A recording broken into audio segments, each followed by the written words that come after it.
Bismillahirrahmanirrahim. Assalamualaikum warahmatullahi wabarakatuh. Alhamdulillahi ala ihsani wa syukru lahu ala taufiqihi wa amtinani. Asyhadu an la ilaha illallah wahdahu la syarika lahu ta'ziman li sya'ni. Wa asyhadu anna Muhammadan 'abduhu wa rasuluhu ad-da'i ila ridwani. Sallallahu alaihi wa ala alihi wa ashabihi wa ikhwani. Qala Allah Ta'ala, ya ayyuhalladzina amanu taqullaha haqqa tuqatih wa la tamutunna illa wa antum muslimun. Amma ba'du, fa inna ahsanal kalami kalamullah wa khairal hadi hadi Muhammadin sallallahu alaihi wasallam. Wa syarrul umuri muhdatsatuha wa kullu muhdatsatin bid'ah wa kullu bid'atin dhalalah wa kullu dhalalatin fin-nar. Ikhwani fillah wa akhwati fid-din, a'azzani Allah wa iyyakum. Saudara-saudaraku seiman dan seakidah rahimakumullah. Selamat datang para penuntut ilmu. Marhaban bi thalibil ilm. Inilah perkataan Nabi SAW ketika menyambut seorang sahabat Nabi yang datang menanyakan ilmu kepada Nabi SAW. Maka Bapak Ibu, ya, tentu kita juga butuh untuk mempelajari agama kita. Illa man syahida bihaqqin wa hum ya'lamun. Kata Allah Subhanahu wa taala, kecuali yang bersaksi dengan hak dan mereka mengetahui persaksian itu. Jadi mengetahui kalimat tauhid, mengilmuinya, meyakininya. Khususnya masalah-masalah usul, ya ikhwan. Ya. Agama kita ini ada masalah-masalah usul pokok yang harus kita yakini dan kita harus ilmui. Masalah akhirat. Ya. Oleh karenanya, ya ikhwan, Nabi SAW banyak-banyak mengingatkan kita tentang akhirat. Bahkan Aisyah radhiyallahu ta'ala anha menyebutkan, awwalu ma nazala minhu suratul mufassal. Awal-awal yang turun dari Allah Subhanahu wa ta'ala kepada kaum muslimin adalah surah-surah pendek. Biha dzikrun nari wal jannah, yang isinya menyebutkan tentang surga dan neraka akhirat. Falamma adzaban nasu ila Islam, maka ketika manusia sudah mulai kokoh keislamannya, maka Allah kemudian menurunkan surah-surah yang berisi halal dan haram. Ini menunjukkan ya ikhwan, perkara akhirat adalah perkara usul, perkara yang apabila kita sering mengingatnya, maka akan memudahkan kita untuk mentaati Allah Subhanahu wa ta'ala dan memudahkan kita untuk meninggalkan larangan-larangan Allah Subhanahu wa ta'ala. Oleh karenanya Allah memuji nabi-nabi yang Allah turunkan kepada kita. Dalam Al-Quran Allah Ta'ala memuji Nabi Ibrahim, ya. Wadhkur ibadana Ibrahim wa Ishaq wa Yaqub dzawil ayyi wal absar inna akhlasnahu bi khalisatin dzikrat dar. Kata Allah Subhanahu wa ta'ala, ingatlah bagaimana hamba kami Ibrahim, Ishaq dan Yaqub yang memiliki amalan yang besar dan memiliki pengetahuan. Inna akhlasnahu bi khalisatin dzikrat. Sesungguhnya kami memberi kekhususan kepada mereka akhlak. Apa akhlaknya? Yaitu senantiasa menyebut dzikrat, negeri akhirat. Mereka memiliki kekhususan akhlak yang mulia, yaitu apa? Senang menyebut-nyebut tentang akhirat. Senang gemar mengingatkan manusia tentang akhirat. Ini menunjukkan ya ikhwan, ya, keutamaan mengingat akhirat. Sampai-sampai Allah memuji nabi-nabi mereka, yaitu Ibrahim, Ishaq dan Yaqub. Kenapa? Nabi ini senang mengingatkan manusia tentang negeri akhirat. Oleh karenanya ya ikhwan, kita lihat banyak-banyak ayat Al-Quran, ya, mengingatkan kita tentang akhirat yang kemudian dikaitkan dengan akhlak. Ayat yang paling sering kita baca, ya, wailul lil mutaffifin. Celakalah orang yang at-taffif, yang mutaffif itu orang yang curang. Alladzina idza kalu 'ala nasi yastawfun. Jika dia membeli sesuatu, dia minta supaya disempurnakan takarannya.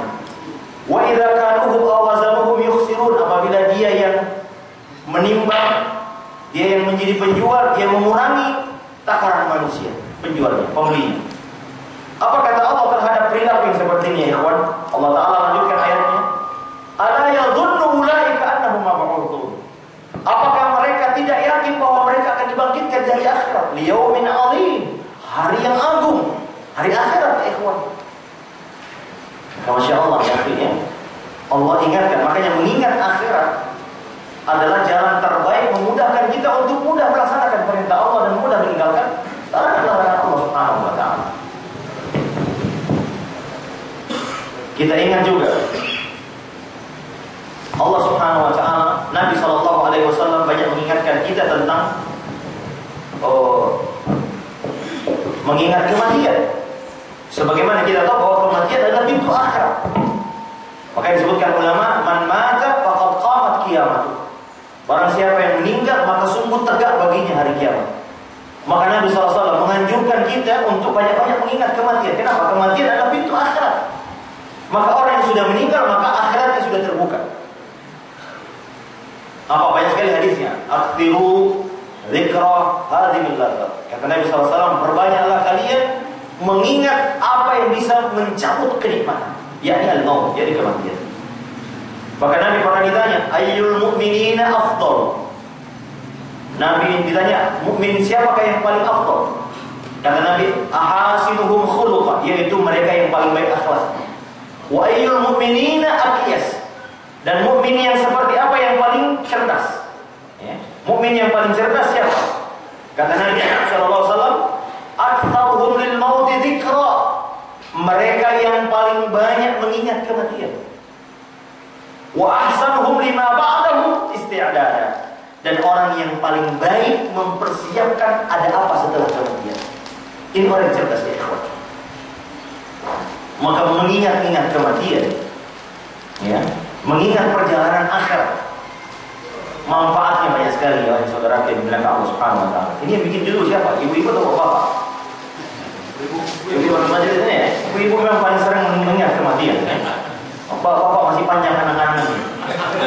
Ya, mau ini mau itu ya.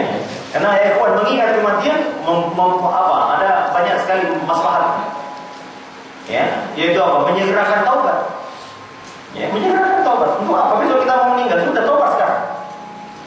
So bisa jadi tahun depan kita ingin bertobat, hati kita mengkhianati kita. Banyak orang yang ikhwan di masa tuanya hatinya mengkhianati dia. Ya, tidak boleh dia bertobat. Yang kedua, memendekkan anak-anak. Ya. Kata Nabi SAW, manusia senantiasa tua tapi ada yang masih selalu muda. Yaitu apa? Ya, yaitu masalah harta, cinta kepada harta dan nafsunya selalu muda. Lihat orang-orang yang sudah tua, tanya mau kawin lagi Pak? Mau Ustaz ya. Dia enggak ingat umurnya sudah 70 tahun masih nih. Selalu masih muda dalam masalah umur dan masalah keinginan untuk mencari dunia. Yang ketiga, mengingat kematian, ya ikhwan, memberi semangat kita untuk ibadah. Ini penting sekali. Makanya ya ikhwani, Nabi sallallahu alaihi wasallam ya, memperbanyak, menyuruh kita untuk banyak-banyak berziarah kubur. Ya. Kata Nabi sallallahu alaihi wasallam, "Fazuruha. Kuntu nahaitukum an ziyaratil kubur." Kata Nabi dulu awal-awal Islam, aku melarang kalian menziarahi kubur. Fazuruha, maka sekarang ketika Islam sudah kuat di hati mereka, ke dada mereka, sekarang ziarahi kubur, kata Nabi. Wa innaha tudzakkirukumul akhirah. Kenapa? Karena menziarahi kubur mengingatkan kalian tentang akhirat. Ya. Beda kita di Indonesia, Pak. Menziarahi kubur untuk apa? Ngarap berkah. Dari mana saya baca buku bagus sekali ya. Negara sukses, tauhid beres, negara sukses. Itu ada data-data. Negeri-negeri muslim dengan jumlah kuburan keramatnya. Mesir yang menempati urutan tertinggi, ada 6.000 kuburan keramat. Lalu kemudian Irak ada 300 kuburan keramat. Ya, di Sudan ada ratusan, bahkan ada yang dibentuk seperti Ka'bah lalu orang tawaf di situ. Anda bisa lihat di YouTube. Di Sudan apa di Ethiopia? Ya, di Suria banyak juga. Ya. Di Indonesia tidak masuk di situ, mungkin karena terlalu banyak jadi tidak masuk dalam datanya. Orang menziarahi kubur untuk apa? Mengingatkan akhirat, bukan dalam mereka. Oleh karenanya, Bapak Ibu yang dimuliakan Allah SWT, Nabi menyuruh kita apa doanya ketika masuk kubur? Assalamualaikum ya ahla diyar minal mu'minina wal mu'minat wa inna insya'allah bikum lalahiqun. Coba lihat. Ketika kita berziarah kubur doanya, sungguh kami dengan kehendak Allah akan menyusul kalian. Subhanallah. Maka kalau sering-sering antum menziarahi kubur, mau ingat mati. Sayangnya di Indonesia ini kuburan serem-serem semua. Wallahu a'lam, kenapa setannya? Saya kalau antum pernah ke Madinah, ke Mekah, Bapak, kita masuk kuburan Bapak, tidak ada sama sekali seremnya. Ya, sini masuk kubur kayaknya orang serem ya. Banyak setan yang berkeliaran di situ. Ya. Oleh karenanya ya ikhwan, masya Allah ya, mengingat makanya ya Abu Bakar As-Siddiq radhiyallahu taala. Siapa Abu Bakar? Abu Bakar al-Mubasysyirun minal jannah, fil jannah. Orang yang salah satu yang pernah dikabarkan Nabi masuk surga. Apa kata beliau? Beliau pernah menangis, ahib celaka. Min bu'di safar wa qillatiz zad. Panjangnya perjalanan akhirat dan sedikitnya bekal. Siapa yang ngomong ini ya ikhwan? Abu Bakar As-Siddiq radhiyallahu ta'ala. Tapi beliau masih merasa bekalnya masih sedikit. Oleh karena itu ya ikhwani, saudara-saudara yang saya cintai ya, ini perjalanan akhirat adalah perjalanan yang tidak akan kembali kepada kita. Kita sering melakukan perjalanan pindah dari satu kota ke kota, tapi masih ada. Kita masih merindukan pulang kembali ke kerangka.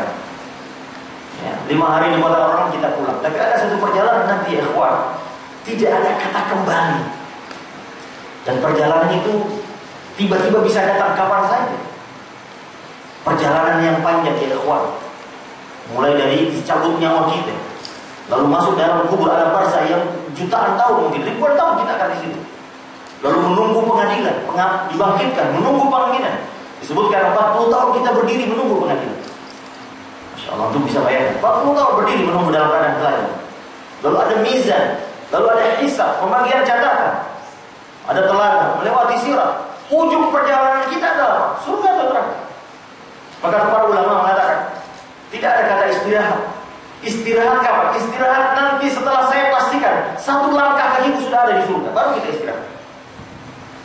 Oleh karena itu ya ikhwan ya, masya Allah ya, perjalanan ini disebutkan dalam surah Al-Mu'minun ayat 99 ayat 100. Allah Ta'ala gambarkan, hatta idza ja'a ahaduhul maut qala rabbirji'uni.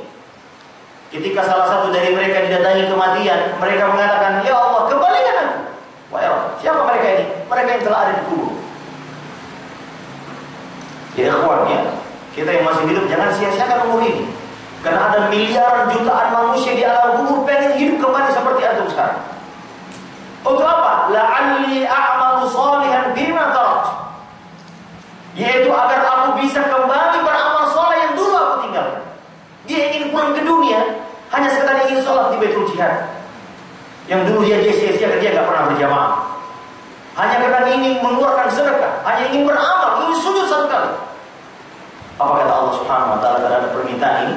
Innama kalimatun huwa qailuha wa min waraihim barzahun ila yaumi yub'atsun. Sesungguhnya itu hanya kalimat yang dia ucapkan.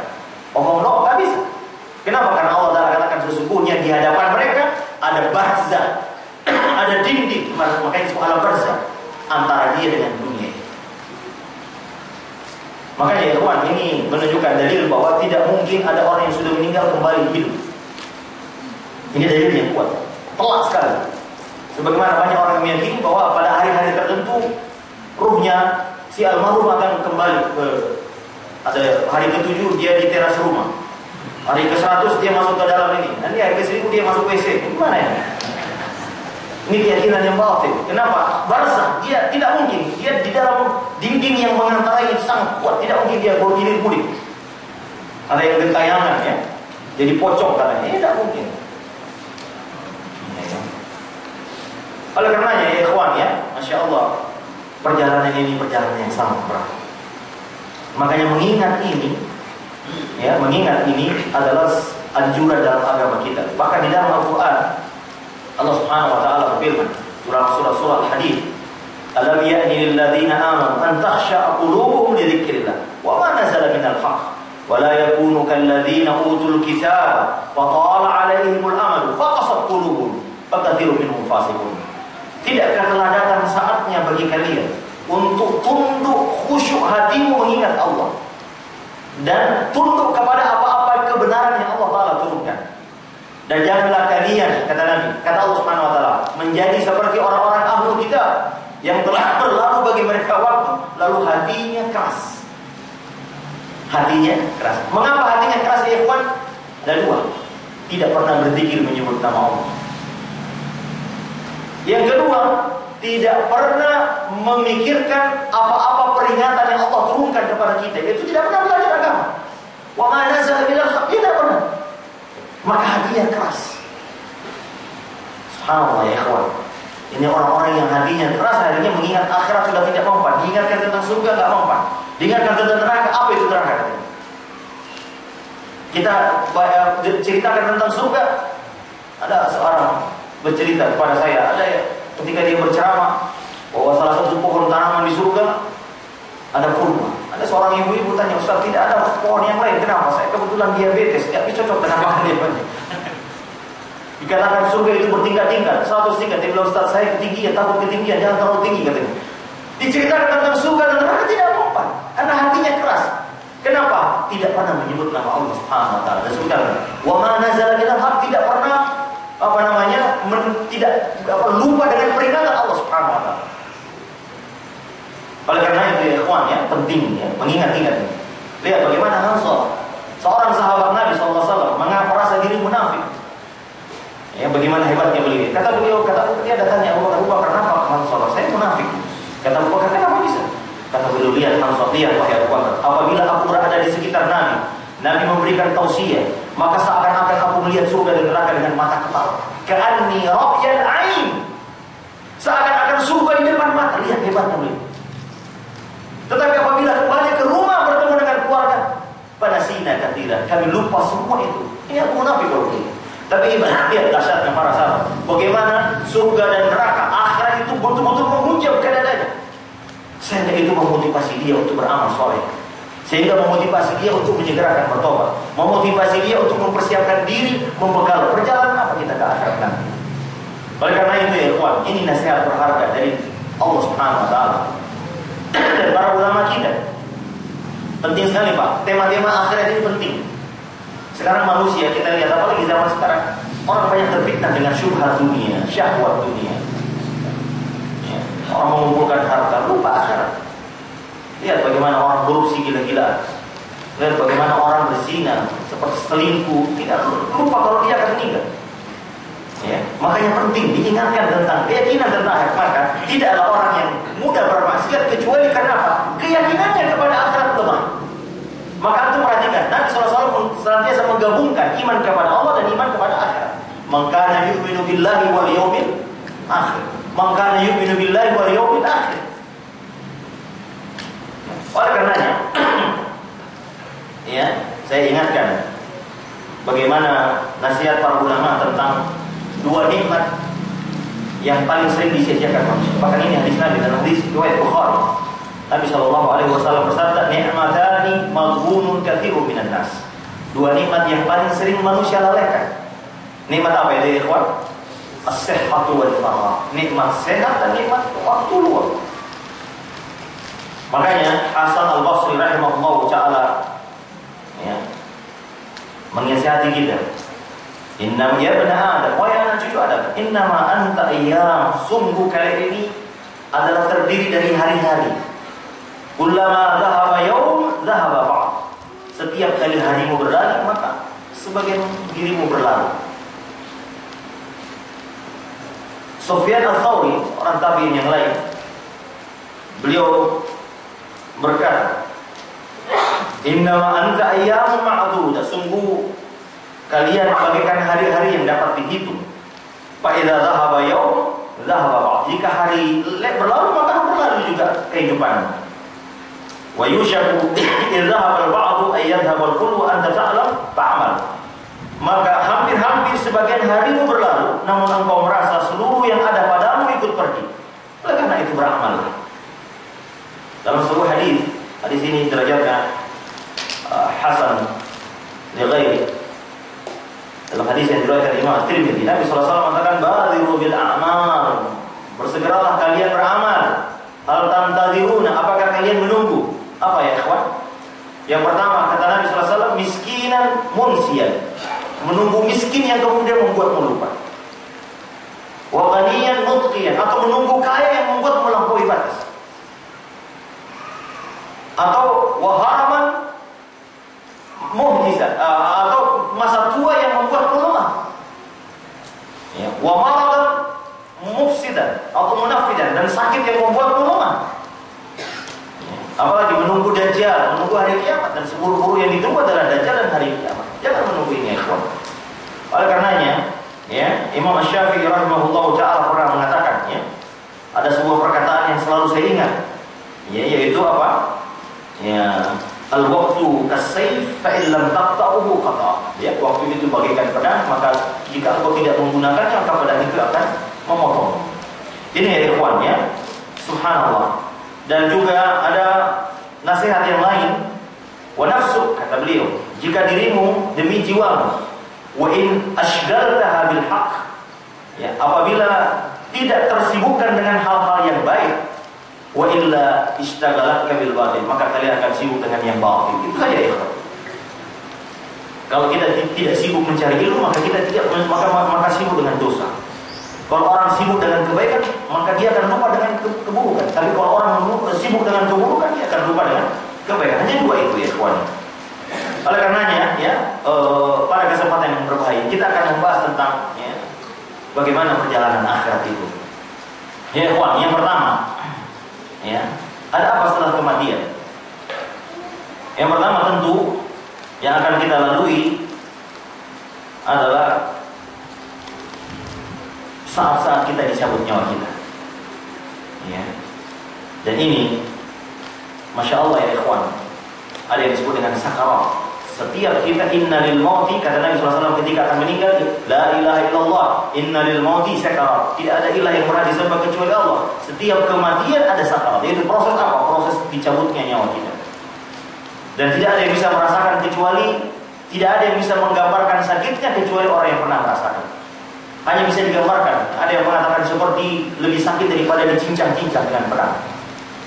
Untuk bisa bayangkan ya kuat, kalau kita tertusuk duri, terasa sakit Pak ya. Yang sakit dagingnya atau ruh kita yang sakit? Ruh atau badan kita atau ruh kita yang sakit ya Pak? Tentu ruh kita yang sakit. Kalau ada mayat lalu dipukul-pukul, apa dia sakit? Tidak sakit, karena ruhnya sudah tidak ada. Ya. Bagaimana kiranya kalau yang ruh yang merasakan sakit itu yang dicabut? Itu bisa bayangkan. Maka sebagian ulama menggambarkannya dengan kalimat yang sangat dahsyat, seperti duri yang dimasukkan ke dalam daging lalu dicabut. Ya. Sakitnya luar biasa. Sehingga mereka saking sakitnya mereka tidak ada yang bisa berteriak. Kalau orang sakit masih bisa berteriak, itu masih bisa, masih bagus. Sakit itu masih belum terlalu. Tapi kalau sudah tidak bisa berteriak, kenapa? Dayanya hilang. Karena sakitnya luar biasa. Seluruh persendian sakit, dari ujung kaki sampai ke atas. Sakitnya luar biasa. Dan ini proses rintangan pertama yang kita lalui, ya, dalam perjalanan akhirat adalah sakaratul maut. Oleh karenanya ya ikhwan, ada hal-hal yang terjadi disebutkan dalam banyak nas ya, sebelum kita dicabut nyawa. Salah satunya adalah hadis yang sangat masyhur, yaitu hadis wali. Ya, ketika Allah berfirman dalam hadis kursi, ya, salah satunya ya ikhwan tentang hadis wali, yaitu waliullah yang dicintai Allah. Ya, salah satunya kata Allah Subhanahu wa taala dalam hadis qudsi, "Wa ma taraddadtu an syai'in ana fa'iluhu taraddudi an nafsil mu'min yakrahul maut wa ana akrahu masa'ata." Aku tidak pernah bimbang, Allah bimbang. Kita lihat nanti, jangan salah paham tentang kebimbangan ini.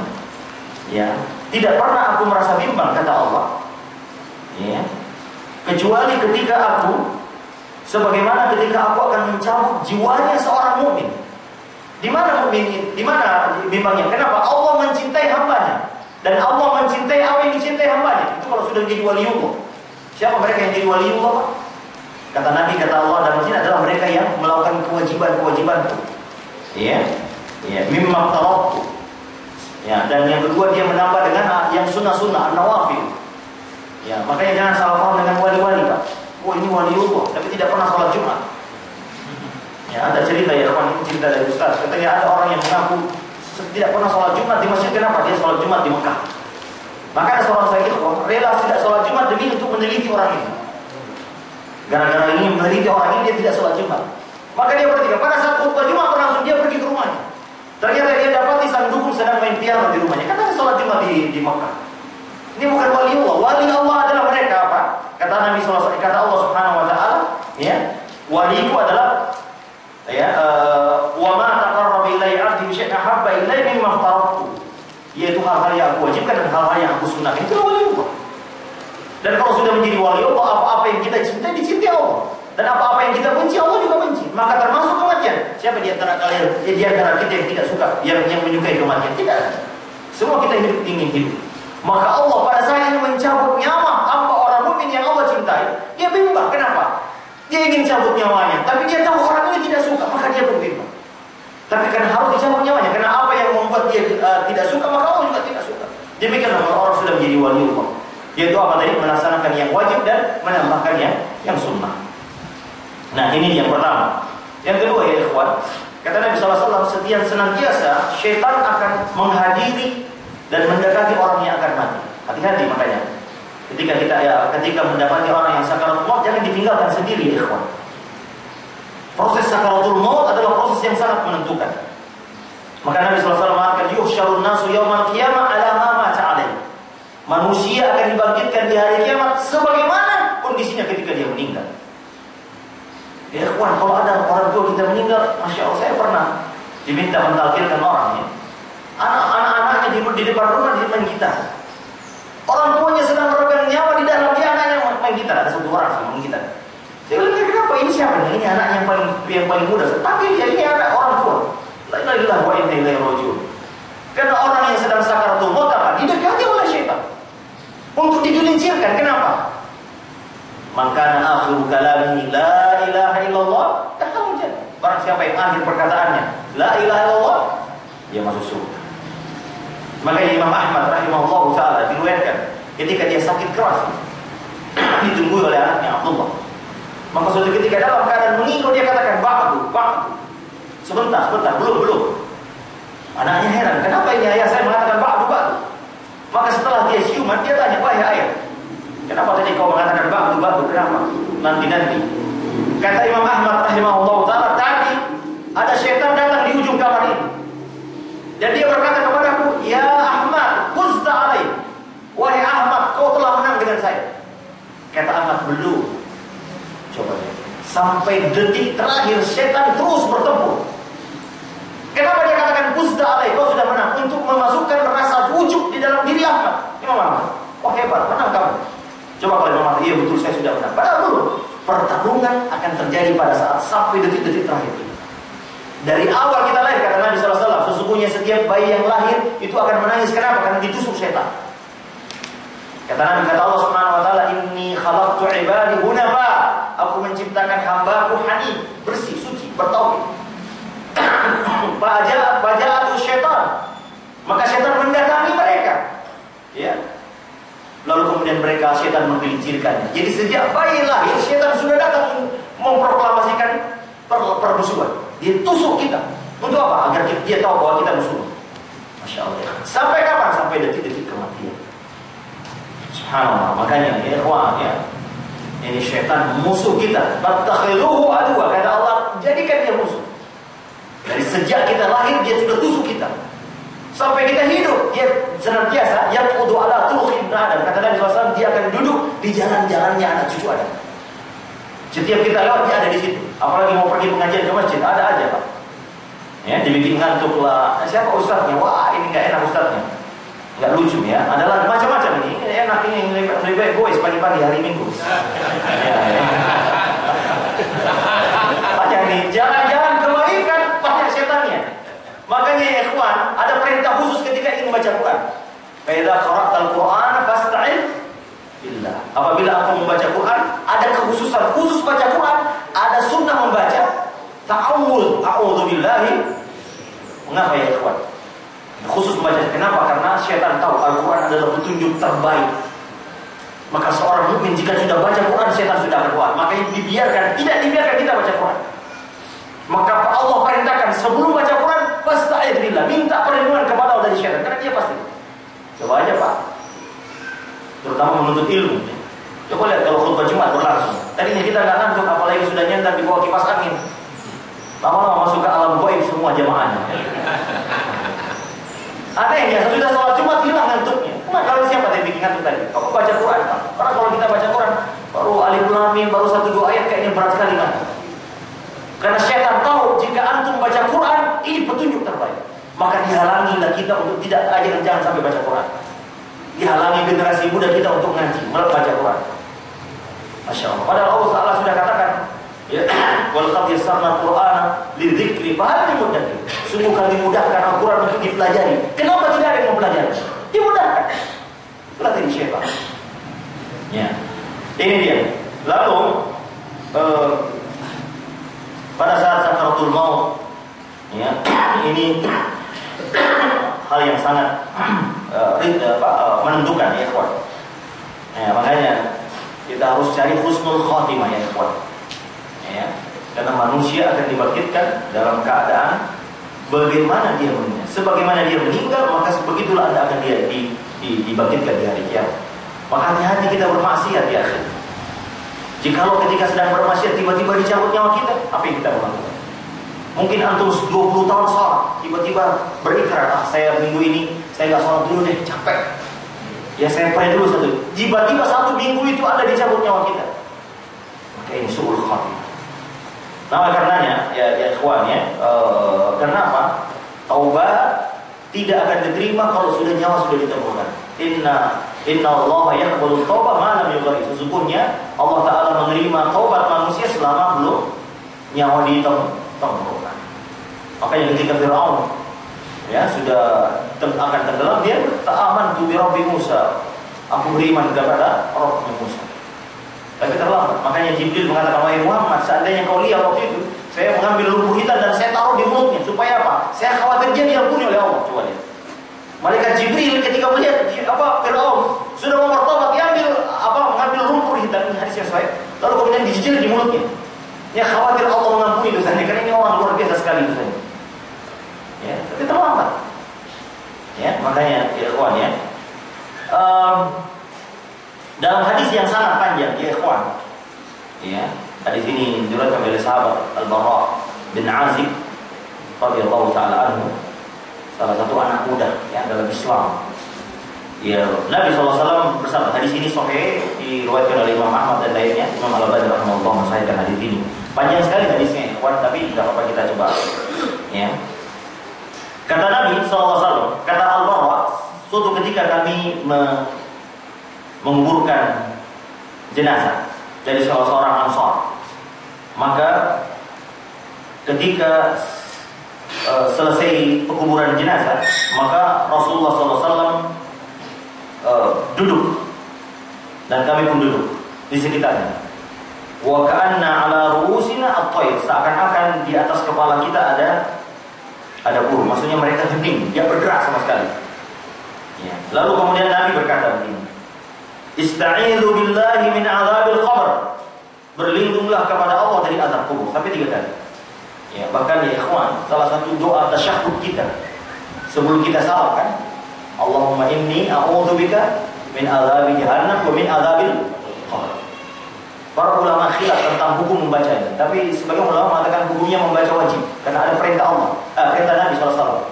Nabi pernah memerintahkan apabila engkau bertasyahud, fasta'idz, maka hendaklah engkau berlindung dari 4.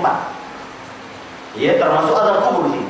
Sebagian ulama mengatakan wajib membacanya. Bahkan Imam Tawus, seorang tabi'in, menyuruh anaknya mengulangi sholatnya ketika dia tidak membaca ini. Kita tahu Bapak, tasyahud terakhir ada berapa bacaan Pak? Ada 4 bacaan. Yang pertama tasyahud, yang kedua sholawat, yang ketiga berlindung dari 4 perkara ini, dan yang keempat doa apa saja sesuai yang kita pilih. Maka hendaklah seorang memilih doa. Berdoa sebelum salam termasuk doa-doa yang waktunya mustajab. Duburus shalah, yaitu akhir dari salat. Maka 4 ini kalau tasyahud hukumnya wajib. Salawat, pendapat yang kuat ini juga hukumnya wajib. Nah yang ketiga, berlindung dari 4 perkara ini. Salah satu adalah kubur. Sebagai ulama mengatakan wajib juga. Maka antum kalau mau salam harus baca ini. Allahumma inni a'udzubika min adzabil jahannam wa min adzabil qabr. Ya, minta. Walaupun jumhur mengatakan itu tidak wajib, ya hanya sunnah. Tapi sebagian Imam Tawus mengatakan wajib. Sampai-sampai dia menyuruh anaknya ulangi sholat, karena engkau tidak membaca doa meminta perlindungan dari 4 perkara ini. Maka Nabi SAW mengatakan, istaizu, mintalah perlindungan kepada Allah dari azab kubur. Ikhwan, azab kubur adalah azab yang sangat pedih. Ya, kata Nabi SAW, Utsman bin Affan radhiyallahu ta'ala, ya, ketika menguburkan jenazah dia menangis terus. Maka orang berkata, ya Utsman, ya, engkau diingatkan tentang surga dan neraka, engkau tidak menangis. Tapi jika engkau melihat kubur, engkau menangis. Kata Utsman bin Affan, bagaimana saya tidak menangis? Karena aku pernah mendengar Nabi SAW bersabda, Al-qabru awwalu manazil akhirah. Kubur itu adalah persinggahan pertama manusia dalam perjalanan akhirat. Jadi ya ikhwan, kalau perjalanan banyak akhirnya, terminal pertama itu kuburan, alam kubur. Maka Nabi mengatakan, fa in naja, apabila dia selamat di sini, fa ma ba'dahu aisar, maka sesudahnya perjalanannya akan mudah. Fa in lam yamju, apabila dia tidak selamat, fa ma ba'dahu asyad, maka perjalanannya akan berat ya ikhwan. Perjalanannya akan berat. Itu sebabnya ya ikhwan, Nabi SAW memerintahkan kita berlindung dari azab kubur. Karena azab kubur menentukan perjalanan panjang akhirat kita. Ya. Oleh karenanya, ya, ada sunnah sebelum kita meninggalkan kubur. Ya, kata Nabi, biarkan sejenak sesudah dikuburkan, biarkan sejenak sepanjang waktu onta disembelih dan dibagikan. Kira-kira 10 menit, 15 menit. Ya, sesudah itu kemudian kita berdoa.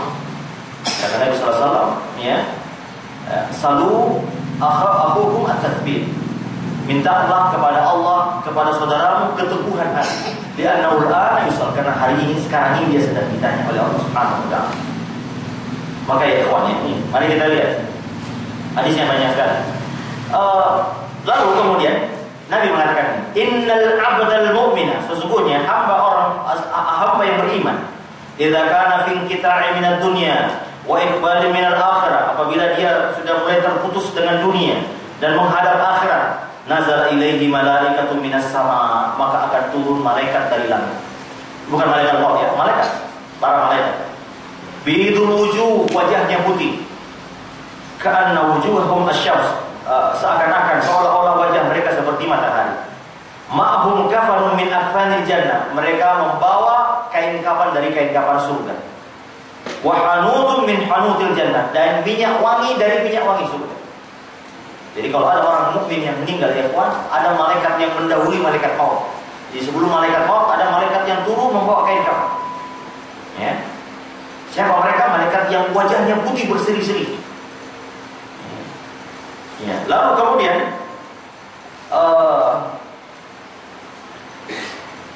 hatta yajlisu minhu maddal basar, maka mereka duduk di sepanjang matanya memandang sang orang yang akan dicabut nyawanya. Ya, makanya ya ikhwan, masya Allah, orang mukmin pemandangannya sebelum meninggal, pemandangan yang apa? Malaikat yang datang, malaikat yang baik, malaikat yang wajahnya berseri-seri. Ya. Sepanjang mata memandang, dia duduk di sekitarnya. Tsumma yaji'u malakul maut, lalu kemudian malakul maut datang di arah kepala. Makanya ya, tidak ada satupun dalil yang menunjukkan bahwa malaikat maut itu namanya malaikat Israel. Ya, ini ada kemungkinan cerita Israelia. Nah, tidak ada dalil bahwa ada lagunya kan dulu waktu kita kecil. Ya, malaikat yang maut apa? Malaikat Israel. Tidak ada. Ya, malaikat apa? Malaikat maut. Sebagian ada malaikat diberi nama, sebagian kita tidak tahu, hanya tugasnya saja. Seperti malaikat mungkar dan nakir. Memang Nabi mengatakan ada disebut satu mungkar yang disebut dengan nakir. Yang lain hanya tugasnya ini, tugasnya ini. Yang disebut siapa? Malaikat Jibril, siapa lagi? Mikail, Israfil. Yang lain tidak disebut-sebut namanya. Termasuk malaikat maut. Ya. Dia duduk di atas kepala manusia, kepala orang-orang yang beriman ini. Fayaqulu Maka dia berkata, ayyatuhan nafsu thayyibah, ukhruji ila maghfiratin minallahi wa ridwan. Wahai jiwa yang baik, keluarlah engkau menuju keridhaan Allah dan ampunan Allah dengan penuh kelemahan diri. Ya.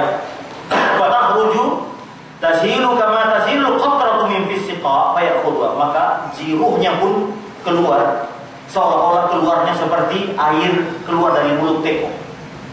Sekarang dia berada jauh teko. Jadi kalau teko dikeluarkan sangat lembut sekali. Inilah jiwa rohnya orang beriman. Bahkan dikatakan ya ayyatuhal nafsul mutmainnah. Dalam ayat lain ya ayyatuhal nafsul thayyibah. Wahai jiwa yang baik, keluar dengan penuh kelemahan lembut.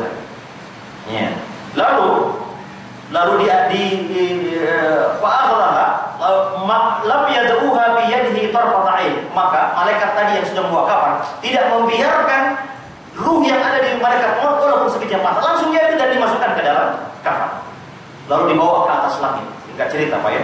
Di langit pertama, ya, para malaikat yang ada penduduk langit mengatakan, siapa yang kau bawa? Maka disebutkan dengan namanya yang paling baik. Maka semua penduduk malaikat yang ada di atas langit mendoakannya, mensolatkan. Bayangkan, Masya Allah. Langit kedua seperti itu. Ada berapa langit Pak? Ada berapa langit? 7 langit. Jadi langit pertama dulu baru ada air. Langit kedua air. Langit ketiga air. Langit keempat jadi selalu ada air. Baru saja langit ketujuh air. Sudah langit ketujuh apa ya Pak? Sudah langit ketujuh ada apa? Ada air terus? Hah? Kursi, betul sekali. Apa itu kursi Pak? Lain. Arsy dan kursi beda. Kursi mawdi'ul qadamain, yaitu tempat berpijaknya kaki. Ya, yang antara 7 langit saja dengan kursi ini perbandingannya seperti koin yang dilempar ke lapangan bola. Masya Allah ya ikhwan, bagaimana besarnya kursi. Langit pertama saja belum bisa kita ketahui semua. Ya, teleskop yang paling canggih belum bisa mengetahui semua yang ada. Ini langit terdekat, baru langit terdekat saja. Itu luar biasa. Kita hanya baru tahu Bima Sakti, galaksi yang ini, galaksi yang itu, yang lewat teropong. Maka Allah Ta'ala katakan, fala uqsimu bima tubsirun wa ma la tubsirun. Aku bersumpah apa yang kau lihat dan apa yang kau tidak lihat. Langit persaja belum semua kita bisa jelajahi dengan teleskop mata. Bagaimana langit kedua? Yang Allah Ta'ala akan gulung dengan tangan kanan di hari kiamat. Was-samawatu matwiyatun bi yamin. Bagaimana? Masya Allah. Lalu kursi di atas kursi ada arsy. Arsy adalah makhluk yang paling agung. Makanya Nabi sering berdoa kepada Allah, Rabbul Arsyil Azim. Rabb arsy yang agung. Nah, dan tidaklah ya seorang sombong. Bumi ini kecil sekali Pak. Tidak ada apa-apanya bumi. Dibanding langit pertama saya tidak ada apa-apanya. Bagaimana sampai langit yang lain? Nah, ya ikhwan. Ya, setiap langit ditanya siapa dia, didoakan. Bayangkan ya ikhwan, 40 orang saja mensolatkan jenazah kita, mendoakan kita. 40 orang ini tidak pernah melakukan kesyirikan. Ya, mudah-mudahan tidak cukup sulit mendapatkannya di kerangka Pak ya. Ya. Kalau ada orang meninggal, 40 orang mensolatinya dan 40 orang ini tidak pernah melakukan kesyirikan, Allah akan mengampuni dosanya. Cuma ini. Maka berdoalah kepada Allah Bapak, semoga kita meninggal di negeri kaum muslimin. Ya. Makanya ulama membenci tinggal di negeri orang kafir. Kenapa? Kalau kita meninggal, tidak ada yang sholatin kita. Ya. Kalau kita meninggal, 40 orang saja mensolati kita dan orang ini soleh, tidak pernah melakukan kesyirikan, Allah akan mengampuni itu. Bagaimana kiranya ribuan malaikat di atas langit mendoakan kita? Ya, sampai langit kedua, sampai langit ketujuh, lalu Allah Ta'ala katakan kepada malaikat, kembalikan dia, ya, catatlah kebaikannya di kitab apa Pak? Kitab Illiyin. Lalu kemudian dikembalikan dia rohnya ke jasadnya yang ada di dalam kubur. Lalu sesudah dalam kubur, dia akan didatangi oleh 2 malaikat. Malaikat ini disebutkan dalam hadis sekarang syadidul intihar, ya, keras bentakannya, wajahnya tidak menampakkan kasih sayang. Ya, semua akan didatangi dan ditanya. Ya, pertanyaan pertama yang akan ditanyakan adalah, sudah tahu Pak, kisi-kisi pertanyaan dalam kubur. Ya. Kisi-kisi nggak tahu dan ingat, pertanyaan dalam kubur tidak ada remedial. Langsung gagal, sudah gagal. Marabbuka. Orang mukmin berkata, Rabbi Allah. Rabbu adalah Allah Subhanahu wa ta'ala. Ya. Lalu ditanya lagi, ma dinuka? Fayaqulu dini al-Islam. Agamaku adalah Islam. Ditanya lagi, ma hadzal rajul alladhi bu'itha fikum? Ditampakkan gambarnya Nabi SAW. Bagaimana menurutmu laki-laki yang telah diutus kepadamu? Beliau mengatakan, huwa Rasulullah sallallahu alaihi wasallam. Maka ya ikhwan, yang menjawab ini bukan mulut kita. Yang menjawab adalah realisasi itu semua ketika kita di dunia. Orang yang bisa menjawab Rabbi Allah adalah mereka yang merealisasikan nilai-nilai dan syarat-syarat tauhid. Memang betul Pak, siapa yang mengucapkan kalimat la ilaha illallah masuk surga. Pintu surga, makanya Imam Wahab Al-Munabbih rahimahullah ta'ala ketika dikatakan kepada dia bahwa kunci masuk surga adalah apa? La ilaha. Beliau mengatakan betul, tapi setiap kunci pasti ada gerigi, betul gak Pak? Maka kunci kalau tidak ada geriginya, bagaimana bisa membuka pintu? Maka kalimat tauhid juga punya gerigi. Apa geriginya Pak? Pertama, mengilmui kalimat ini. Kalau cuma sekedar tahu saja tapi tidak tahu ilmunya, bagaimana? Makanya harus dipelajari Pak ini tauhid. Yang kedua, sesudah mengilmui, meyakini. Karena ada orang mengilmui tapi tidak yakin. Seperti siapa? Orientalis. Dia mengetahui banyak ilmu Islam tapi tidak yakin. Ya, yang ketiga sesudah yakin kira-kira apa? Al-qabul, menerima. Hatinya menerima, betul ini. Karena ada orang mengilmui dan meyakini tapi tidak menerima. Siapa contohnya Pak? Abu Thalib. Ya, dia pasang syahid di Ka'bah. Wahai ponakanku, ya tidak ada agama yang terbaik menurut saya adalah kecuali agamamu.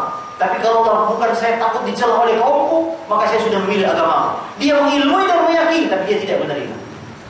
Sesudah menerima apa Pak? Menerimanya malah nanti al-inqiyad, melaksanakan dengan patuh. Anggota badannya mematuhi semua realisasi tauhid. Allah Ta'ala katakan A, ya A, sami'na wa ata'na. Itu nilai tauhid. Lalu sesudah merealisasikan al-inqiyad apa Pak? Al-ikhlas, jujur, ikhlas, ya tidak terpaksa. Lalu kemudian sudah ikhlas apa Pak? Sidak, jujur. Lalu sesudah jujur, lalu kemudian mahabbah, mencintai kalimat tauhid. Subhanallah. Ini geriginya ya kawan. Jadi makanya orang yang tidak bisa merealisasikan tauhid itu dia tidak bisa menjawab Rabbi Allah. Ya. Lalu yang madinuka, apa agamamu? Lalu apa? Maka sesudah dia bisa menjawabnya ya ikhwan, maka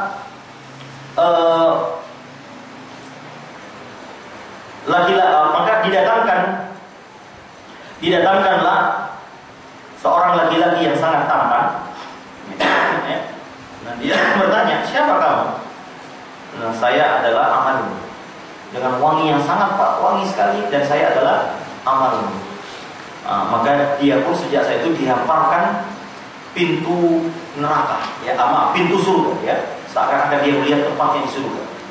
Maka setiap hari, maka Nabi SAW mengatakan, al-qabru imma rawdatun min riyadil jannah, kubur itu bisa jadi merupakan taman-taman surga atau lembah-lembah lubang neraka. Waliyadzubillah. Maka orang mukmin sejak itu dia bisa menjawab dengan baik, maka dibukakan, dihamparkan pintu surga, sehingga dia bisa melihat tempat di surga. Sehingga apa dia katakan? Ya Allah, aqimis sa'a, ya Allah, segera tegakkan hari kiamat. Subhanallah. Nah, baik. Hadis selanjutnya. Adapun jika abdal kafir, hamba yang kafir, apabila sudah saatnya dia harus berpisah dengan dunia dan menuju akhirat, maka dia didatangi juga malaikat. Tapi ini sudul wujuh, wajahnya hitam. Ma'hum al-musuhu fayajlisuna minhum muddal basar.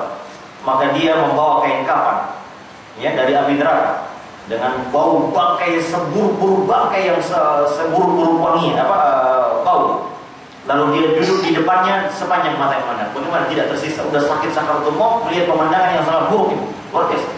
Melihat wajah-wajah malaikat yang wajahnya hitam duduk di sekitar. Maka datanglah malaikat maut. Apa kata malaikat maut? Ya ayyatuhan nafsul khabithah. Wahai jiwa yang buruk. Ya, ukhruji, keluar kamu. Ya. Ya ayyuhan nafsul khabithah, wahai jiwa yang buruk, ukhruji ila sakhatin minallahi wa ghadabin. Keluarlah engkau menuju kepada kemurkaan Allah dan kemarahan Allah Subhanahu wa taala. Maka dia pun dikeluarkan seolah-olah Bapak Ibu yang dimuliakan Allah Subhanahu wa taala, ya, seperti besi yang bercabang yang dikeluarkan dari sebuah daging yang sangat keras.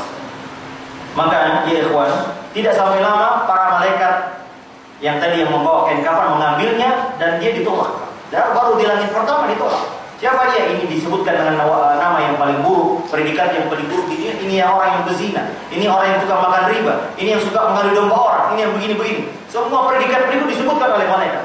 Maka tidak ada. Maka Allah Ta'ala katakan, lemparkan dia kitabnya, catatannya kepada kitab, ya, Fujjar, Sijjin, ya, Sijjin. Maka kemudian dikembalikan ruhnya ke jasadnya yang ada di kubur. Maka ya ikhwan, maka tidak ada roh yang gentayangan.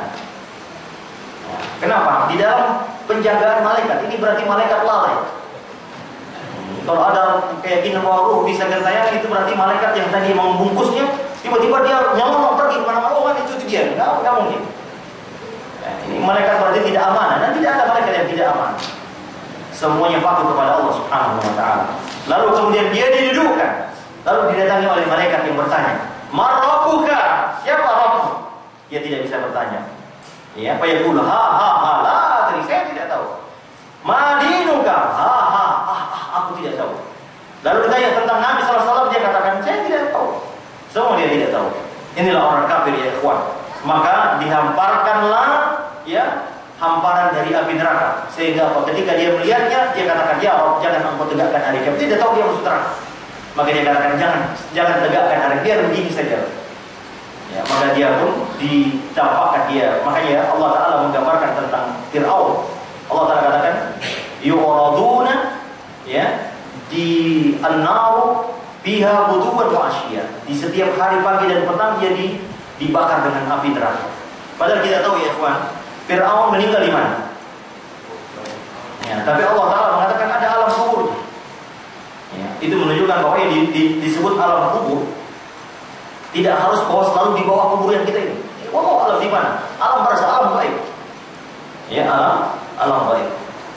Ini ya ikhwan ya, tentang kejadian-kejadian setelah terjadi nyawa kita dicabut. Lalu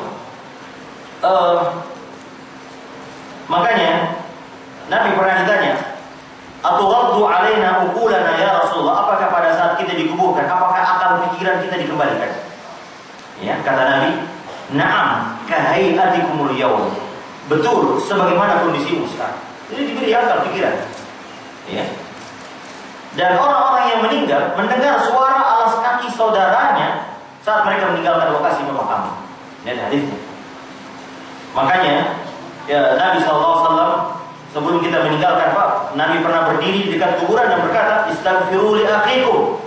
Hendaklah kalian memohon ampun untuk saudaramu. Wasalu lahu bitasbih, hendaklah kalian meminta kepadanya at-tasbih, keteguhan hati.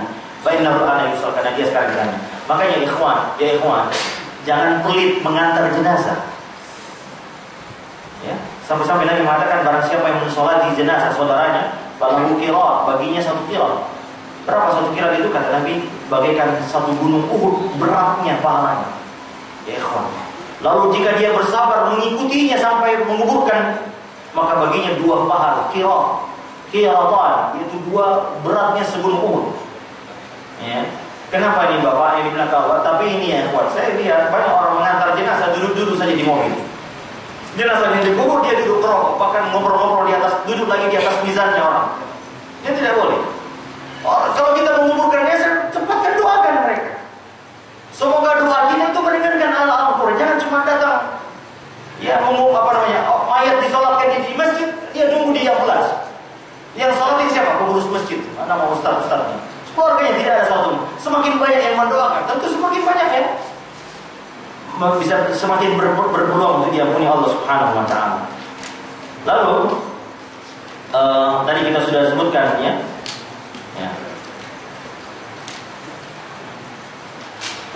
Ya ikhwan, alam kubur, ya, alam kubur sangat luar biasa. Ya, ada namanya himpitan. Maka ada ketika ada bayi yang meninggal. Kata Nabi SAW, seandainya ada orang yang boleh jadi, maka bayi ini tidak dihimpit. Tapi semua orang akan dihimpit, lalu dilepas. Ya, himpitan kubur. Lalu juga binatang dapat mendengarkan suara orang yang disisa dalam kubur. Masya Allah. Nabi SAW bersabda, Innal mauta la yu'adzabuna fi kuburihim hatta al-bahaima la tasma'u aswatahum. Sesungguhnya orang-orang yang telah meninggal disiksa di dalam kuburnya hingga para binatang pun akan mendengarnya. Ya, subhanallah. Bahkan Nabi SAW pernah mengatakan, laula an tadafanu, ya, laula an la tadafanu, seandainya kalian tidak saling menguburkan, la da'autullaha, maka aku akan meminta kepada Allah ayyusmi'akum adzabin adzabul qabr. Aku minta kepada Allah agar kalian mendengarkan azab kubur. Cuma kan kita kan saling menguburkan, Pak. Nanti ketahuan aib. Pagi ini kita kuburkan saudara kita, tetangga kita. Sore-sore kita lewat, tiba-tiba kita dengar dia disiksa. Wah, ternyata dia disiksa. Heboh satu kampung. Kenapa? Dia disiksa ternyata. Kata Nabi SAW, seandainya kalian tidak saling menguburkan, maka saya ingin minta kepada Allah agar kalian bisa mendengarkan bagaimana. Bahkan Nabi mengatakan mereka berteriak di kubur dan semua bisa mendengar kecuali jin dan manusia. Ditutup telinganya agar kita tidak mendengar. Kenapa bahaya, Pak? Tidak ada orang yang mau tinggal dekat kubur nanti. Kenapa? Stres setiap malam. Ya, setiap malam dia dengar ini. Oh, dia lihatlah ada namanya lagi. Kuburan siapa yang terikannya paling kencang? Wah, ini ustaz ini. Bahaya. Masya Allah, Pak. Tapi ini berita dari Nabi SAW bahwa setiap orang yang dikubur disiksa, ya kawan. Ya, disiksa. Dan juga ya kawan, ini masih berkaitan dengan persoalan apa yang terjadi sudah kita kemati. Bahwa salah satu jiwa orang mukmin yang terkatung-katung adalah jiwa orang mukmin yang masih punya utang dan belum sempat dibayar. Hati-hati bapakku yang punya kredit dan meninggal belum sempat bayar. Nabi SAW, an Abi Hurairah radhiyallahu ta'ala, Nabi mengatakan nafsul mukmin mu'allaqatan bidainihi hatta yuqda'a. Jiwanya mukmin, ya, seorang mukmin tergadaikan pada utangnya hingga utang itu dibayar. Maka ya ikhwan, hati-hati ya, makanya ya, setiap utang harus ditulis. Dalam surah Al-Baqarah ayat 280, ayat yang sangat panjang. Jika engkau melakukan transaksi yang tidak tulis, maka akan tubuh. Maka hendaklah tulis. Untuk apa? Agar ahli waris kita tahu apa utang-utang kita. Karena ini masalah. Kata Nabi SAW, saking kerasnya masalah utang, kata beliau, semua dosanya orang yang mati syahid diampuni kecuali masalah utang. Makanya, ya Nabi sangat keras ancamannya ya terhadap masalah utang. Sayangnya Pak, sekarang ini utang menjadi bisnis kan. Orang muda sekarang kartu kredit. Padahal ini utang. Ya, keren semua. Padahal dari ujung rambut sampai kredit semua. Jangan, masya Allah, banyak ikhwan, hati-hati dengan utang. Utang hanya untuk darurat, bukan untuk gengsi-gengsian. Ya, dan utang tidak boleh dibisniskan. Ya, kullu qardin jarra manfa'a wa riba. Setiap utang, pinjaman yang kemudian mengambil keuntungan itu riba. Tidak boleh mengambil keuntungan sedikit pun dari akad utang piutang kita. Kita pinjamkan orang lalu kita kemudian mengambil keuntungan, haram hukumnya, ini riba. Nah, tadi disebutkan apalagi ikhwannya,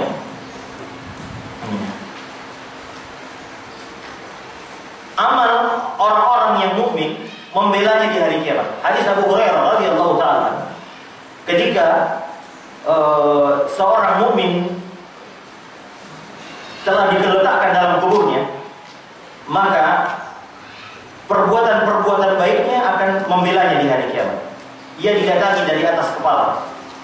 Lalu sholat akan berkata, tidak ada jalan dari arah ini. Maka ia didatangi dari sisi kanan. Puasanya berkata, tidak ada jalan dari sini. Dia datangi dari arah kiri, maka zakatnya mengatakan tidak ada jalan dari arah sini. Dia didatangi dari arah bawah, maka perbuatan-perbuatan baiknya, amar ma'rufnya, sedekah-sedekah sunnahnya, ibadah-ibadah sunnahnya menghalanginya untuk disiksa. Tidak ada jalan dari arah sini. Subhanallah. Makanya Bapak, Masya Allah, Nabi SAW dalam hadis yang lain katakan bahwa jika seorang meninggal diikuti oleh 3, yaitu apa? Keluarganya, hartanya, dan amalnya. Setelah saya dikubur, 2 kembali, yaitu harta dan keluarganya akan kembali. Tinggal yang menemani amalnya. Dan amal inilah yang akan membela kita di hari kiamat nanti. Terutama masalah sholat. Tadi sholat di mana? Menjaga bagian mana, Pak? Menjaga bagian kepala. Karena kepala ini rawan sekali, Pak. Ya, kalau tidak ada kepalanya orang, bagaimana disebut dengan manusia? Kalau orang tidak punya tangan, tidak kaki, masih bisa pergi jalan ke pasar. Tapi kalau ada orang tidak ada kepalanya, milir-mulir pergi ke pasar, Ini begitulah orang yang tidak sholat. Kalau ada orang yang merasa Islam tapi tidak sholat, bagaikan manusia yang tidak punya kepala. Maka ingat ya, kepala sholat ini luar biasa. Lalu ikhwan ya, juga beberapa dosa yang bisa menyebabkan ampuh banyak sekali ya. Di antaranya adalah akibat mempelajari Al-Quran lalu kemudian meninggalkannya. Lalu kemudian orang yang sengaja tidur ketika waktu masuk waktu sholat lalu kemudian hilang. Ini sudah sholat, sudah azan, dia tahu, dia sengaja tidur lalu kemudian lewat. Nah ini ada hadisnya ya. Nabi SAW ya, ketika Isra Mi'raj diperlihatkan bagaimana neraka ya, dia melihat seorang yang sedang berbaring, sedang di sisinya ada orang lain berdiri memegang semongkah batu itu dilemparkan ke kepala orang yang berbaring hingga pecah kepalanya ya. Kemudian orang itu mengambil batu tersebut dan saat kembali orang yang tadi kembali utuh, lalu diulangi lagi kembali. Jadi ada dua orang yang saling memukul kepalanya. Kemudian di akhir hadis tersebut malaikat yang membawa Nabi ya menerangkan, Ammar rajulul awal, adapun laki-laki yang pertama yang kamu lihat yang kepalanya dihantam adalah orang yang tadinya sudah mempelajari Al-Quran lalu kemudian ya lupa.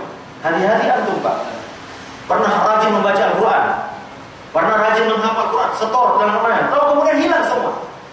Dan hilangnya Al-Quran lebih mudah daripada hilangnya onta. Dan hilangnya onta yang sedang diikat. Masya Allah ya ikhwannya. Dan yang kedua, fa'inna rajula yang kedua wa yanamu 'ani sholatil maktubah. Dia tidur di saat waktu sholat sudah masuk dan kemudian dia lalai. Hati-hati ibu-ibu ya. Terkadang tak aja lah saya sholat, ini tanggung ya. Sudah masuk waktu dia sengaja sholat. Dengan apa harapan dia bisa bangun tengah malam? Ternyata dia tidak bangun sampai subuh waktu malam. Inilah termasuk orang yang akan disisir dalam kuburnya. Dosa berbohong juga. Kata Nabi SAW, ya, dia diperlihatkan orang yang ada di gincu rahangnya digincu sampai robek rahangnya. Di akhir hadis, malaikat mengatakan, wahai Nabi, tadi orang yang kau lihat dirobek-robek rahangnya adalah manusia yang pagi hari keluar dari rumahnya, lalu dia berbohong di mana-mana. Dia pergi ke warung, dia berbohong. Dia pergi ke ini ngegosip, dia berbohong, dia melakukan kebohongan. Nah, ini orang yang akan dirobek rahangnya nanti di hari kiamat nanti. Siksa akibat berzina juga begitu. Siksa daripada makan riba. Ya, saya sebutkan hadisnya agak panjang ini Pak, karena ini banyak sekali semua orang susah meninggalkan riba. Hati-hati kita Pak. Kata Nabi SAW ya. Kemudian kami berjalan mendatangi satu sungai. Ya, ada yang berwarna merah darah. Di dalam sungai tersebut ada seorang yang sedang berenang. Ini pemandangan, makanya ikhwan, Nabi pernah berkata ya tentang surga, tentang neraka. Ya, inni anzartukum an-nar. Aku mengingatkan kalian tentang neraka. Sampai Nu'man bin Bashir yang meriwayatkan hadis ini berkata, seandainya Nabi berkata di tempatku ini, niscaya orang yang akan di pasar yang sedang berjual beli akan mendengarnya. Saking kerasnya suara Nabi dan diulang-ulang.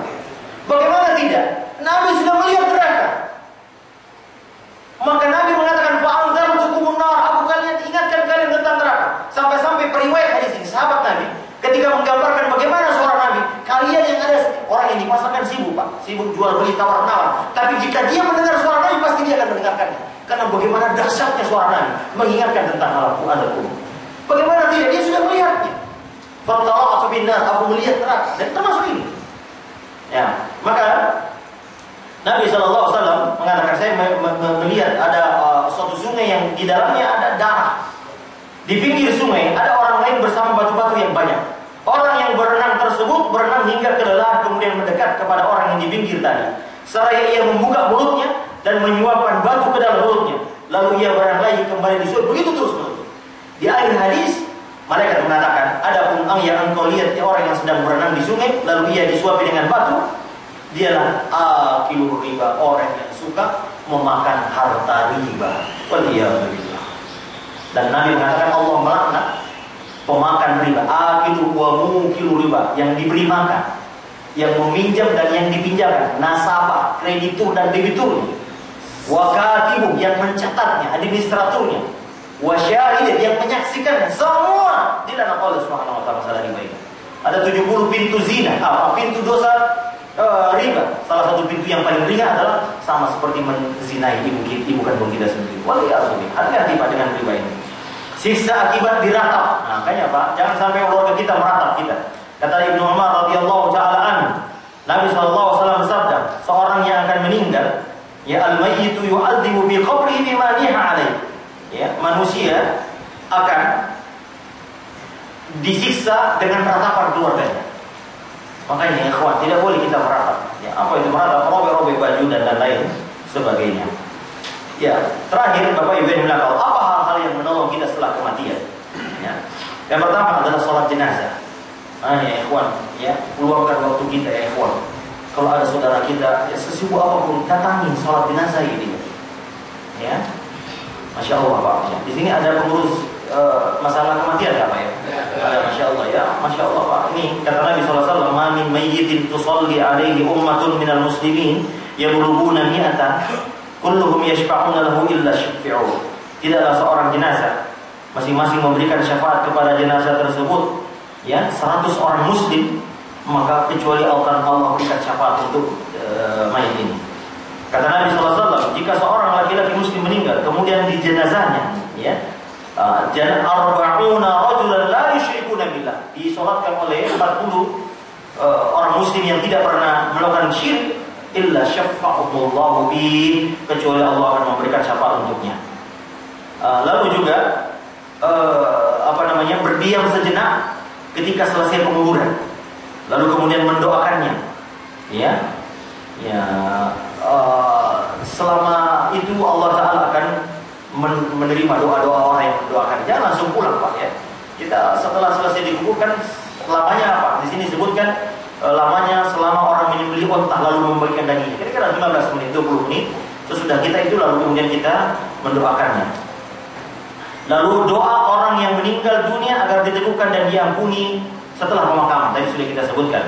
Sedekah jariah yang ia lakukan di masa hidupnya. Nah, ikhwan, terutama anak yang soleh. Maka saya selalu katakan, ikhwan, ini investasi yang paling berharga adalah anak. Jangan sampai anak kita dididik oleh orang guru-guru ngaji. Saya selalu katakan bahwa jangan kehilangan kesempatan mengajarkan surah Al-Fatihah kepada anak. Jangan didahului orang lain mengajarkan Al-Fatihah kepada anak kita. Kenapa? Al-Fatihah akan dibaca sepanjang hidupnya. Didik anak kita, karena salah satu yang akan para ulama mengatakan, Ibnu Qayyim mengatakan, seandainya menikah hanya satu maksudnya itu untuk mendapatkan, maka niscaya menikah adalah amalan yang paling agung. Kenapa? Anak akan lihat Zakaria, Nabi Zakaria minta supaya diberikan anak. Yarithuni wa yarithu min ali Yaqub waj'alhu rabbi radiyya. Lalu juga sedekah anaknya atas nama dirinya, boleh. Jadi seorang bersedekah, anak kita nanti kalau bersedekah atas nama kita, antum bisa bersedekah atas nama ya orang tua kita yang sudah meninggal. Doa dan istighfar kaum muslimin. Makanya ikhwan, setiap sholat kita doakan mereka. Ya, disebutkan dalam Al-Qur'an, walladzina ja'u min ba'dihim yaqulu rabbina ighfir lana wa li ikhwanina alladzina sabaquna. Hal-hal yang dapat menyelamatkan dari azab kubur. Ya. Ya.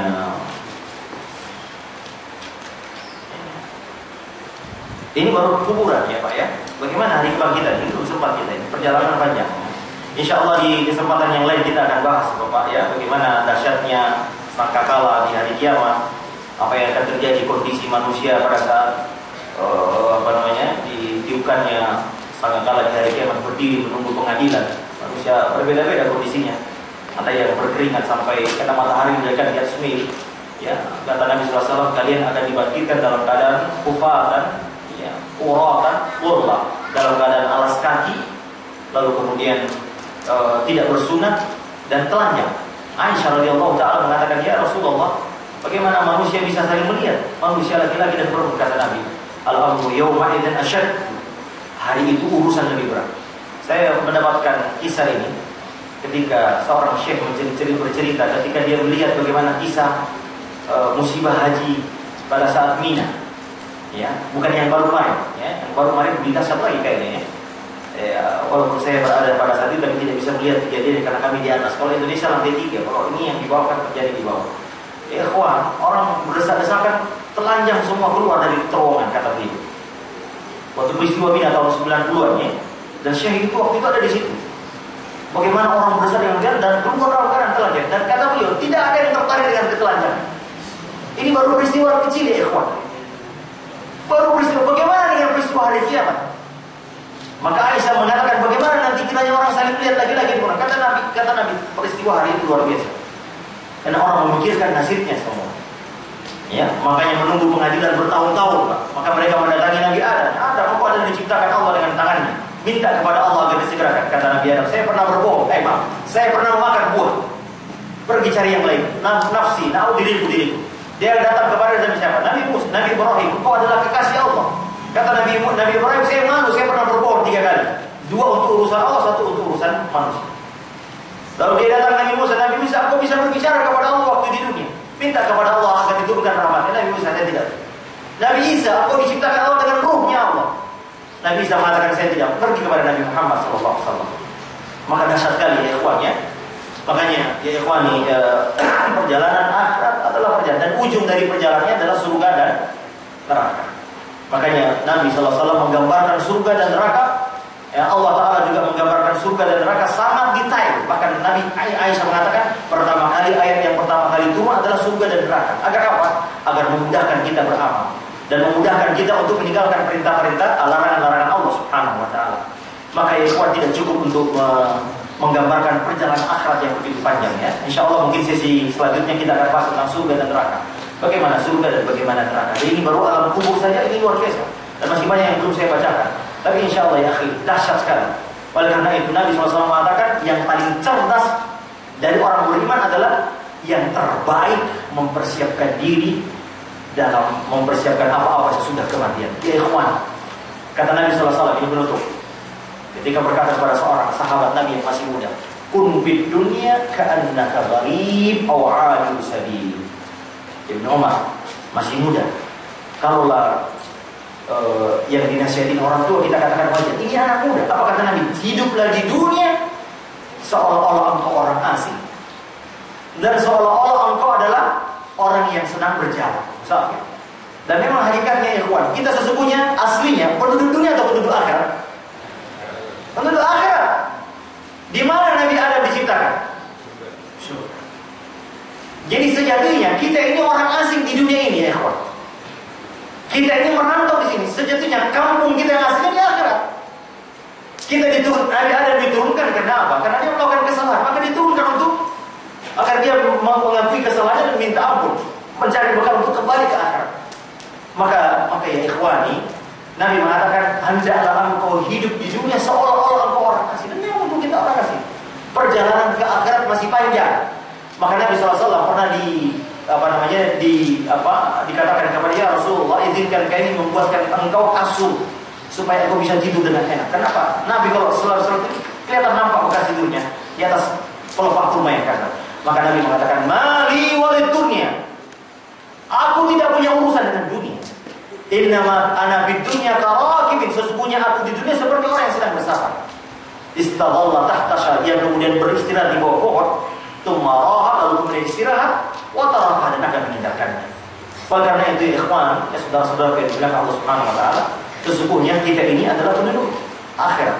Maka Ali bin Abu Thalib radhiyallahu taala anhu mengatakan, irtahalatid dunya mudbira. Dunia akan kita tinggalkan. Wartahalatil akhirah muqbila, dan akhirat akan pasti datang. Dan masing-masing dunia akhirat punya pengagum. Maka Ali bin mengatakan, jadilah kalian anak-anak akhirat, pengagum-pengagum dunia, pengagum akhirat, dan jangan menjadi anak-anak dunia. Oleh karenanya, ya ikhwan, mudah-mudahan Allah Subhanahu wa Ta'ala memberikan kita keberkahan dan istiqomah dan hidayah untuk bisa mempersiapkan diri menuju perjalanan akhirat ini. Wassallallahu ala nabiyyina wa ala alihi wa sahbihi wasallam wa akhiru da'wana alhamdulillahi rabbil alamin. Saya minum dulu baru jawab pertanyaan Pak ya. Jazakallahu khairan katsiran, disampaikan kepada Ustaz Dr. Abu Hamid MCMA. Semoga apa yang dipaparkan oleh beliau menjadi tambahan ilmu bagi kita semua. Amin ya rabbal alamin. Kemudian acara selanjutnya yaitu tanya jawab. Ustaz, pertanyaannya banyak sekali nih Ustaz. Alhamdulillah. Kita buka pertanyaan 3 dulu ya Ustaz ya.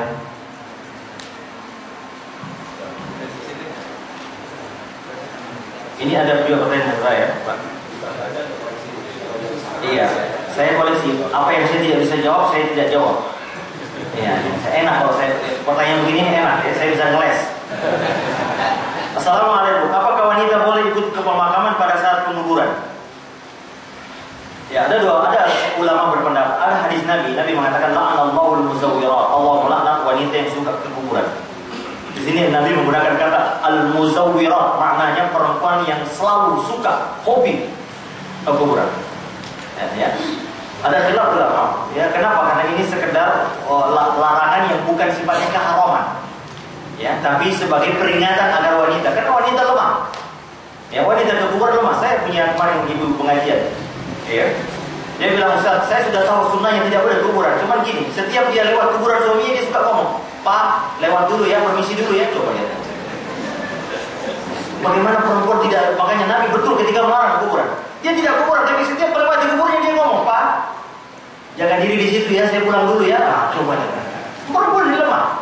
Makanya ya ibu-ibu lebih afdalnya jangan ke kuburan. Termasuk ketika kita bisa mendoakan di mana saja. Ya. Kita bisa mendoakan gimana? Karena Nabi mengatakan Allah melaknat wanita yang suka dan sering ke kuburan.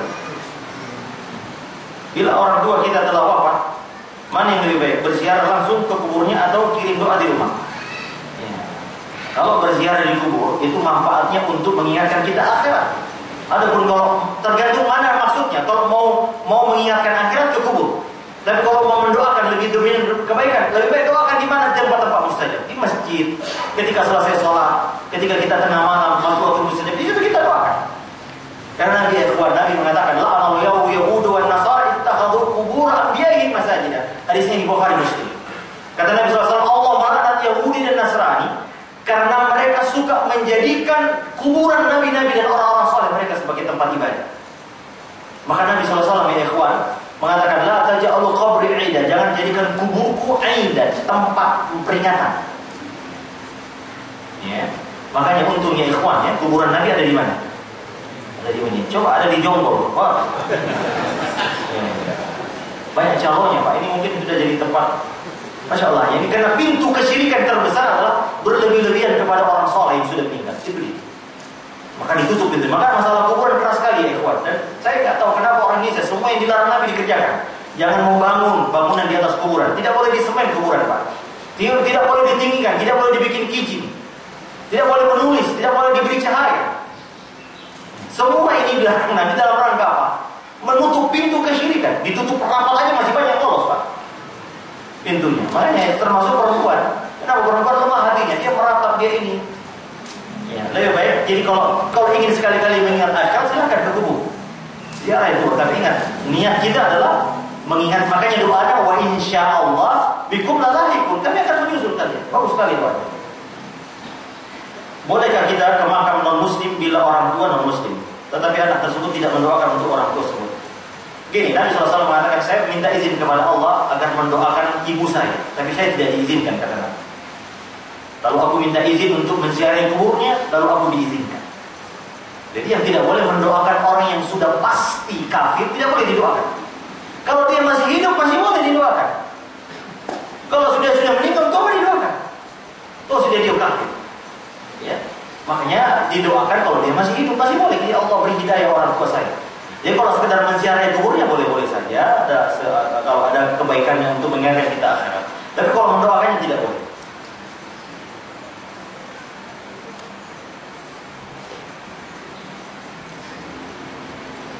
Yang saya jawab dulu yang ada kaitannya dengan ini kita ya. Yang masalah riba ini banyak sekali. Ternyata hadis Nabi tadi mengena semuanya.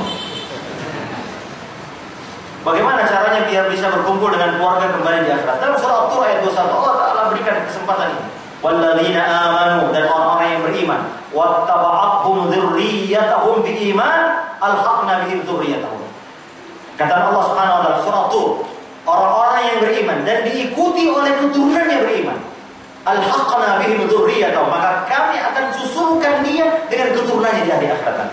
Kata Imam Ibnu Katsir rahimahullah ketika mentafsirkan ayat ini bahwa orang tua yang ada di akhirat nanti, kalau kebetulan tempatnya di tingkat yang lebih tinggi daripada anaknya, maka anaknya akan diangkat ke atas sama dengan selevel dengan orang tuanya. Begitu juga sebaliknya. Menjelaskan tentang telaga Rasul insyaallah di next session Pak ya.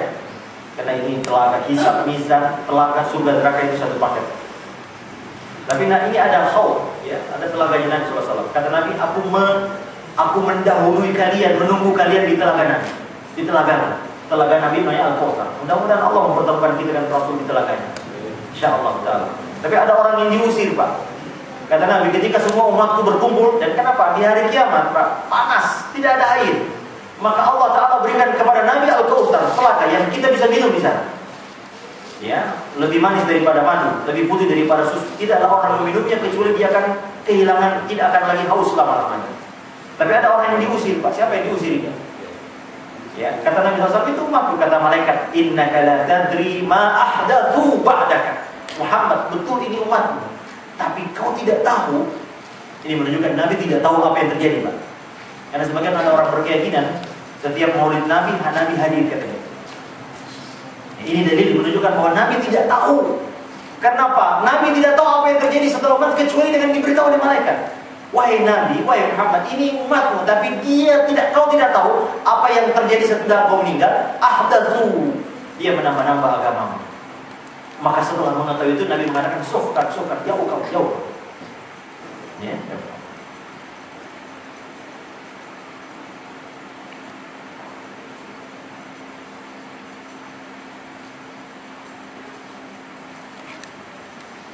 Oh ya betul, ini tadi sudah disebutkan. Apakah boleh dalam sholat? Pertanyaan yang ada kaitannya dengan ini sudah semua, Pak. Ini ada yang bonus-bonus, masih ada waktu, Pak. Ya. Apakah boleh dalam sholat ketika sujud terakhir atau sebelum salam membaca doa dalam bahasa Indonesia? Ini khilaf ulama, ya ikhwan. Tapi Imam Ahmad radhiyallahu taala mengatakan, hendaklah kita memilih doa-doa yang dari khabar. Apa itu maksudnya? Yang dari khabar, yaitu yang ada dalilnya. Ya ikhwan, jangan sampai kita mengkreasi doa yang sesungguhnya membahayakan kita. Contohnya, ada seorang sahabat Nabi kurus, sakit-sakitan, sampai seperti burung yang kurus. Maka Nabi menziarahinya. Nabi melihat, kasihan, kenapa kamu ini? Kata Nabi, apakah kamu pernah berdoa kepada Allah dengan sesuatu? Kata laki-laki ini, pernah ya Rasul. Apa doamu? Doanya begini, Allahumma in kunta mu'aqibi fil akhirah fa'ajilhu fid dunya. Ya Allah, jika engkau memang akan mengazabku di akhirat, segerakan aja di dunia aja deh. Maka Nabi mengatakan, subhanallah, la tutiku, kau tidak mampu. Kenapa kau tidak berdoa? Rabbana atina wa bil akhirati hasanah. Maka sejak itu dia sembuh. Hati-hati dengan mengkreasi doa sendiri. Ya, maksudnya baik tapi celaka. Makanya Nabi mengatakan, ini kau kurus begini kenapa? Tidak mampu, jangan minta begitu. Ya, makanya Bapak Ibu, ada doa samujakan. Jadi, ada doa yang diajarkan Nabi, Allahumma inni as'aluka ma sa'alaka minhu nabiyyuka wa 'abduka Muhammadun sallallahu alaihi wasallam. Ya Allah, aku minta kepadamu apa-apa yang pernah diminta oleh nabimu. Wa a'udzubika masta'alaka minhu nabiyyuka. Dan aku minta perlindungan dari apa-apa yang diminta perlindungan oleh nabimu. Wah, sudah mantap itu. Tapi jangan ada jamaah haji dia tidak bisa berdoa. Ya, ada buku doa di kantongnya. Dia bilang, ya Allah, terimalah doa yang ada di kantong saya. Ikhlas ya.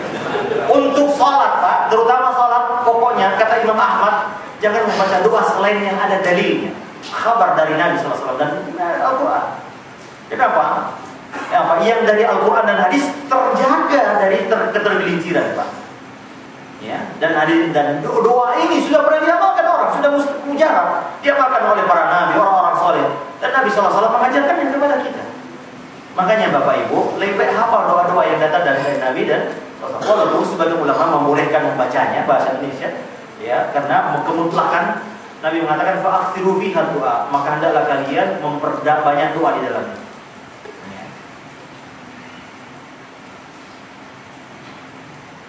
Apakah ada hukumnya mengenang 40 hari jenazah?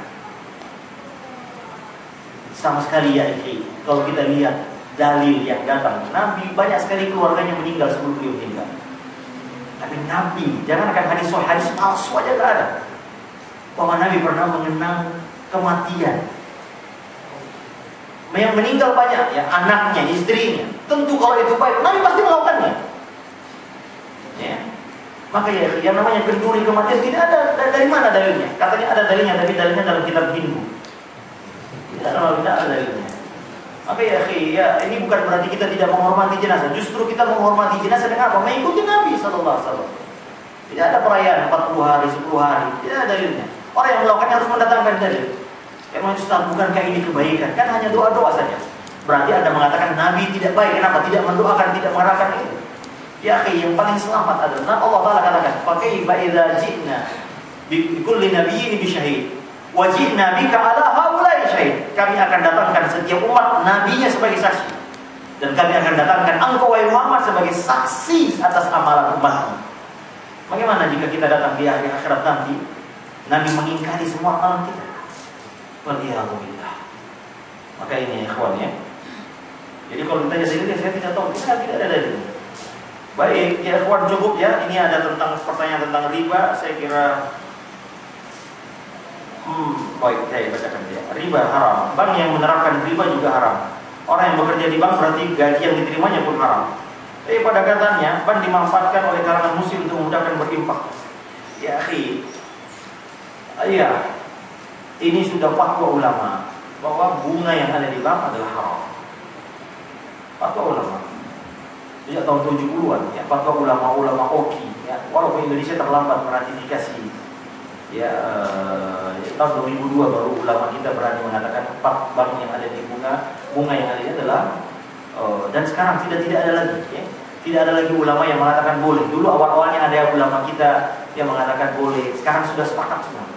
Karena ulama yang dulu mengatakan tidak boleh, sekarang sudah menjadi dewan pengawas syariah di salah satu bank. Ya. Saya tahu orangnya ya. Jadi orang itu bisa berubah pendapat karena hidayah, tapi ada juga yang berubah pendapat karena hadiah. Tidak ada lagi, semua sepakat ulama. Maka semua yang ada di dalam riba itu dilarang oleh Allah. Yang mencatat siapa Pak? Pegawai. Semua. Maka semoga Allah menguatkan orang-orang yang berada di bank untuk segera keluar dan mencari nafkah yang halal. Ya, karena ini, masya Allah, Pak. Seorang ulama pernah di Saudi memfatwakan yang boleh bekerja di sana yang tidak haram hanya security-nya saja. Karena dia tidak berkaitan dengan, dia hanya menjaga. Yang lain semua masuk. Yang IT-nya, kepala cabangnya. Lalu kata Ustaz, bukankah dengan itu dia bisa bersedekah? Ya, tidak bisa. Cara tidak boleh menghalalkan tujuan. Ya, tujuan menghalalkan semua, ya nggak bisa. Orang mencuri, saya berniatnya untuk tidak ada Robin Hood dalam Islam. Ya, saya korupsi untuk membangun sedekah, nggak bisa. Karena innallaha thayyibun, kata Nabi, Allah itu maha baik, la yaqbalu illa thayyib. Tidak menerima kecuali yang baik. Fatwa keharaman bunga bank ini sudah lama ya. Ini sebetulnya tinggal bagaimana kita punya keinginan yang kuat. Kata Nabi SAW, ya, man taraka syai'an, barang siapa yang meninggalkan sesuatu karena Allah Subhanahu wa taala, maka Allah akan menggantikan yang lebih baik. Tinggal niat yang baik dan keyakinan kepada Allah, Allah Maha memberi rezeki. Baik, semua sudah terjawab. Barakallahu fikum. Terima kasih Bapak Ibu, semoga ada manfaatnya. Subhanallah wa bihamdika, asyhadu an la ilaha illa anta, astaghfiruka wa atubu ilaik. Assalamualaikum warahmatullahi wabarakatuh. Jazakumullah khairan katsiran atas yang dipaparkan oleh Ustaz. Semoga apa yang disampaikan beliau mendapat menjadikan ibrah kepada kita, menjadi menambah ilmu kepada kita semua. Kemudian acara selanjutnya yaitu penutup. Dan sebelum kami tutup acara ini, kami selaku pemandu acara, apabila ada kekurangan baik dari awal acara hingga akhir acara ini, kami mohon dimaafkan. Wassalamualaikum warahmatullahi wabarakatuh.